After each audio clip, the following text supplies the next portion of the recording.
Welcome to Strategic Management. So our topic for today is all about nature of strategic management. But first, we are going to discuss our objectives. So at the end of the lesson, you are expected to first, describe the strategic management process. Second, explain the need for integrating analysis and intuition in strategic management. Third, define and give examples of key terms in strategic management. And fourth, discuss the nature of strategy formulation, implementation, and evaluation activities.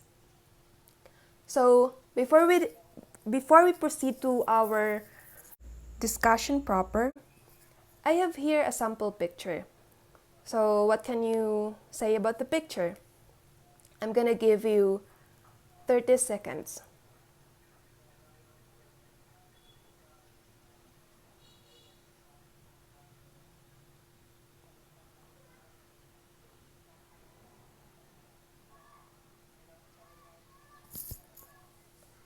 Okay, good. So, meron po tayong nakikitang nagtitake ng exam. At meron din po nakasulat sa taas na time remaining is 30 minutes. But there are still 100 number of items left to be answered. So, napapansin niyo po na parang yung naka-green, hindi pa siya masyadong nagsasagot at meron na lamang siyang 30 minutes. So, parang tayo to. When we are going to take an exam, tapos meron na lang po tayong 30 minutes left, tapos 100 items pa yung sasagutan natin, anong dapat natin gawin? So, what should we do? So, in my case, when I was taking the board exam, ini-skip ko po yung mga numbers na di ko agad masagutan. Like for example, kung number 1, medyo matagal siyang isolve dahil mahaba yung solution, so I'm gonna skip and answer number 2 instead. Kung hindi ko pa rin siya masagutan, then skip ko ulit hanggang sa mahanap ko yung number na medyo madali lang sagutan kasi mabibuild up din yung confidence mo at magiging mas madali gumana yung isipan nyo, yung brain cells nyo ba. So, ayun. So, if you're going to do that, anong tawag doon? To do the skipping of numbers that are difficult to solve, anong tawag doon? So, it is one form of strategizing. So, nag-strategize po tayo. Gumagawa po tayo ng ibang steps to accomplish a certain task. Like for example, yung exam nga, matapos yung exam within 30 minutes. So, ayun. Okay. For the second picture naman po, I have here the logo of McDonald's. And I think you are very much familiar about the company. So, in the year 2008, when other companies of the same industry has a decreasing number of revenues, yung McDonald's po ay opposite po siya. Tumataas po yung kanyang revenue kahit nasa the same industry po sila.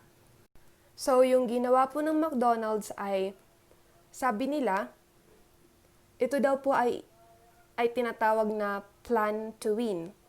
So, it says that the top management says that everything the firm does is for the long term. So, pangmatagalan po yung ginagawa po ng McDonald's.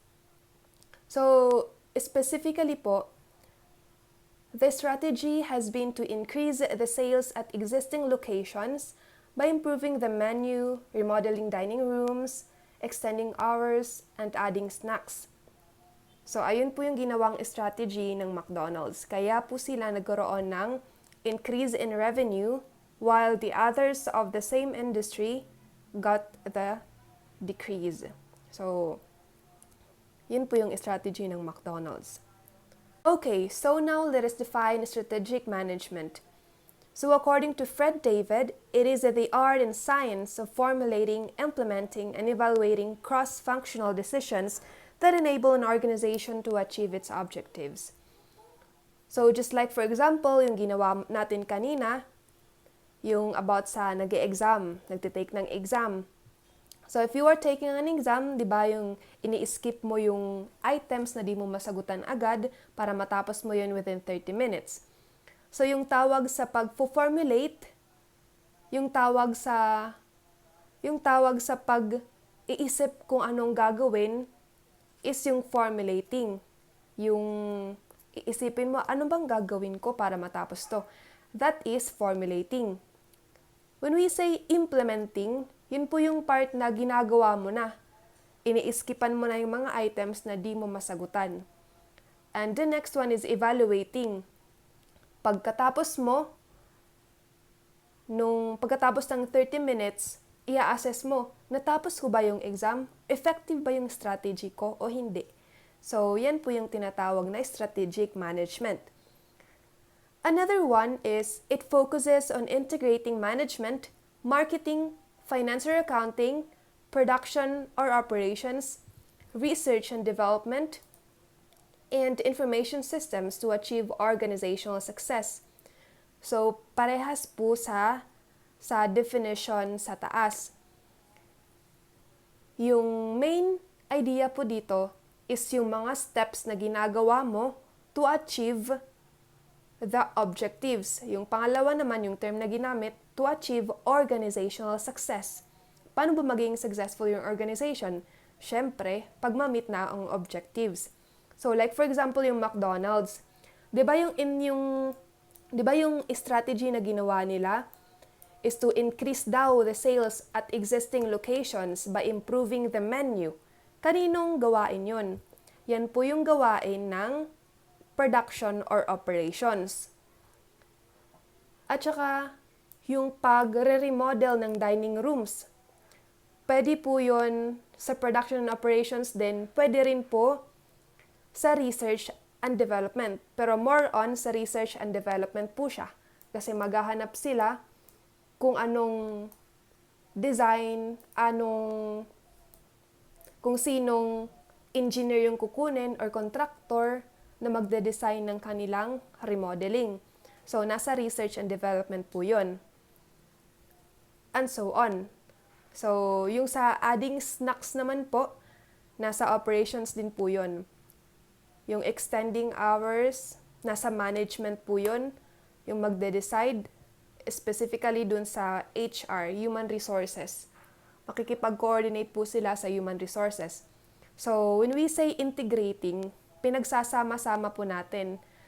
Parang yung mas common na term na ginagamit dito is yung collaboration ng iba't ibang department sa isang organization. So, nagsasama-sama po sila para mag-strategize at ma-meet yung kanilang objectives or ma-achieve yung kanilang organizational success. Okay, so here are the stages of strategic management. So we have already mentioned this in the previous slides. The first stage is strategy formulation. Second is strategy implementation. Third is strategy evaluation. So sa strategy formulation, it encompasses the development of mission and vision, identifying of external threats and opportunities, determining internal strengths and weaknesses, establishing long-term objectives, and generating alternative strategies. So, let's go back sa example natin sa nung nagtitake ng exam. So, yung part po ng strategy formulation, yan po yung nag-iisip ka na gusto mo matapos yung exam within 30 minutes. So, yan po ay part ng strategy formulation. So, ano nga ba ang mission? Yung mission po, yan po ay is a short statement of why an organization exists. Yan po yung pinakarason kung bakit mayroon tayong organization. It also states what the organization's overall goal. So, ano nga ba ang kanyang purpose? Ano nga ba ang rason kung bakit siya nandyan? So, yan po ay ang mission. The next one is a vision or a vision statement. When we say vision, or vision statement, it describes the desired future position of the company. Kung ano po yung nakikita natin na magiging future po ng ating kumpanya. So, I have here an example of a mission and a vision. It is a mission and vision of ACLC. So, mission. The global mission of ACLC is to provide a holistic, quality, computer-based education in all levels and disciplines with the objective of producing professionals and leaders responsive to the needs of science and the international community for the honor and glory of God Almighty. So, yan po yung mission ng ACLC. Kung napapansin niyo po, yan po yung statement of the purpose or the overall goal kung bakit merong ACLC. So, for the vision naman, I have here the example of the vision ng ACLC. So, it states that the vision of ACLC is to become the leader and dominant provider of quality and excellent information technology-based business education and related services in the global market. So, gusto daw po ng ACLC yung nakikita niya po sa future na maging isang dominant provider of quality and excellent information, technology-based business education, and related services. Yan po yung nakikita niyang future ng ACLC. So, next one is the identifying of external threats and opportunities. Ito po yung tinatawag ng SWOT analysis, yung SWOT. So, S and W, yung strengths and weaknesses, at saka yung opportunities naman po at threats. Yung strengths and weaknesses po, yan po yung sa loob ng organization. It compasses the internal aspects of the organization, while the threats and opportunities are the external aspect or the external factors of the organization which cannot be controlled by the organization itself. Example po ng strength ng organization, like for example, yung organization natin, may mga masisipag na empleyado, at saka meron siyang good location. Yan po yung example ng strength. So, yung weakness naman po, example po niyan is kung yung location po ng isang business ay nasa malayong lugar, mahirap yung pagpasok ng supply, so it's part of the weakness. Pero makokontrol po natin yan. Gagawan po natin ng remedy. While yung sa external naman po ng mga factors, yung opportunities and threats, ito po yung hindi po natin makokontrol. Like for example, threats.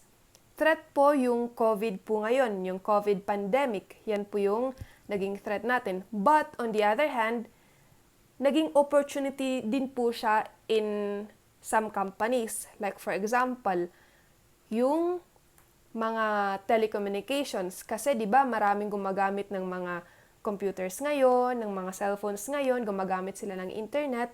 So, it became the opportunities on the part of the telecommunications company. So, yung COVID din po, na threat naman po sa iba, is cannot be controlled natin, ng company, ng anyone. It cannot be controlled. Dumating lang po siya. So, establishing of long-term objectives, generating alternative strategies, it's self-explanatory naman po. You can just research on some examples of that. So, let's move on to the second stage, the strategy implementation. So, it encompasses establishing of annual objectives, devising policies, motivating employees, allocating resources, and preparation of budgets. So, annual objectives. Ano po ba yung kailangan natin gawin for 1 year? Devising policies, like for example, sa mga empleyado, kailangan hindi ka malilate ng 15 minutes. Pag malate ka, ganito mangyayari. So, magde-devise po tayo ng policies. Yung motivating employees naman na part, for example, masyado na silang burdened. For example na lang sa mga auditing firm, medyo nahihirapan sila kasi magdamag silang nagtatrabaho in some auditing firms. Yung ginagawa nila is after ng peak season, meron silang tinatawag na time para mamasyal or meron silang tinatawag na getaway ng buong team, etc. And the next one is allocating resources. For example, ilan ba yung budget para sa marketing? Ilan ba yung budget para sa operations? Ilan ba yung bibilihing inventory? Ilan ba yung dapat na magasto sa advertisement? So, ayun. Ina-allocate kung ilan yung dapat para sa mga departments. So, sa preparation of budgets naman po, magsisimula po tayo sa annual revenue. Titingnan po natin kung ilan po yung revenue or sales natin for the year, then dyan na po tayo mag-uumpisang mag-budget for the following year. So, it will be discussed further sa budgeting na topic natin in the next few weeks siguro. So, another one is yung stage po ng strategy implementation is often called the action stage of strategic management. Kasi dyan po yung kumikilos tayo. Ginagawa na po natin yung naisip nating gawin sa first stage. So, bumalik muna tayo dun sa nag-exam. Yan na po yung ini-skipan na po natin yung mga items na di po natin kayang isolve. Yan na po yung stage na yun, ini-skipan natin yung mga items na di natin ma-solve, binibilisan na natin para matapos siya within 30 minutes. So, ayun. Yan na po yung action. Kung ginagawa na po natin yan na po yung strategy implementation. So, the last stage is the strategy evaluation. So, ito yung passes the reviewing of internal and external factors that are basis for current strategies, measuring performance, taking corrective actions.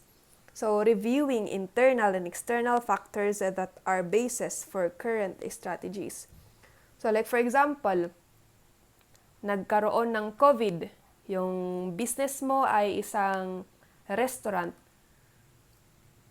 Diyan na po tayo gagawa ng mga steps para ma-mitigate yung loss. Like for example, magre-resort tayo sa online selling, if-free delivery na lang po natin sa customer, para lang magkaroon tayo ng kita kahit may pandemic.